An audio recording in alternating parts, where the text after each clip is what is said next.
The law of perpetual transmutation. Okay, so that's just a really long word to be able to say or give the idea that everything is either coming or going in and out of existence. The easiest way to explain this is with water. H2O. So you've got 2 parts hydrogen, 1 part oxygen. It starts out as just particles up in the ether, the vapor. And then as they build up and come together, you create a cloud. After the cloud, when it pulls together enough of the water in the cloud, gets heavy enough, it releases and becomes water. So now we've gone from a vapor form to a thicker moisture, like fog-like in the cloud, and then actual water coming down or snow.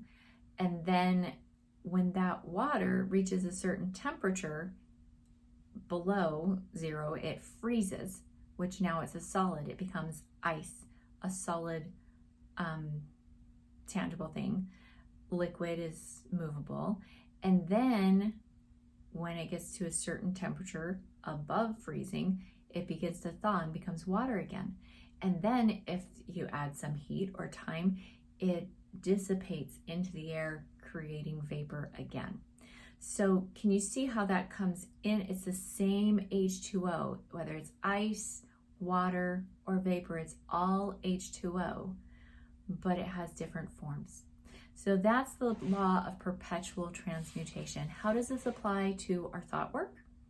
We have what we want, the law of attraction. We want to attract the reality that we want. We want our manifestation. We want certain things off of our vision board, or we want our goals. Okay, so all of these things. And as we go through the process that we're learning together, we come closer to getting that, to making that a reality. We first start with an idea.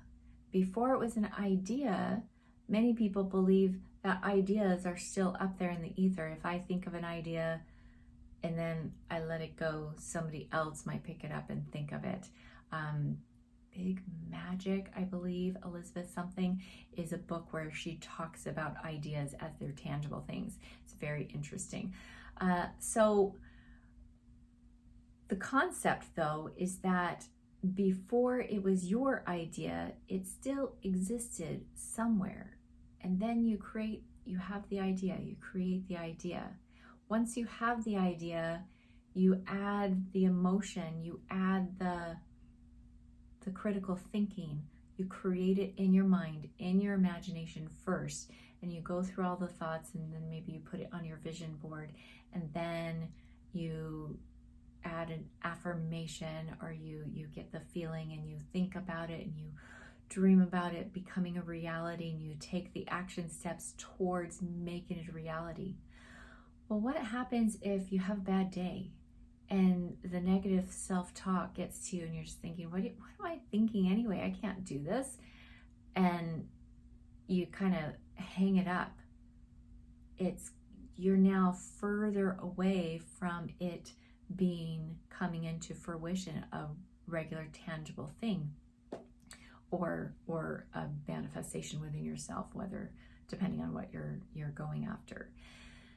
It doesn't mean you've destroyed it altogether. It just means it's further away. It's in a different form. It goes back to just an idea, and then even further to a dream, and then you forget about it altogether until something reminds you. You're like, oh, right, I do want that. Remember that A to B process where we get closer and then we hit the wall and then we go backwards? That's the law of perpetual transmutation. You get closer and closer. You're almost there. You almost have it. You're manifesting it. And then you go backwards. So knowing and understanding that, the way we can use it is to keep moving forward.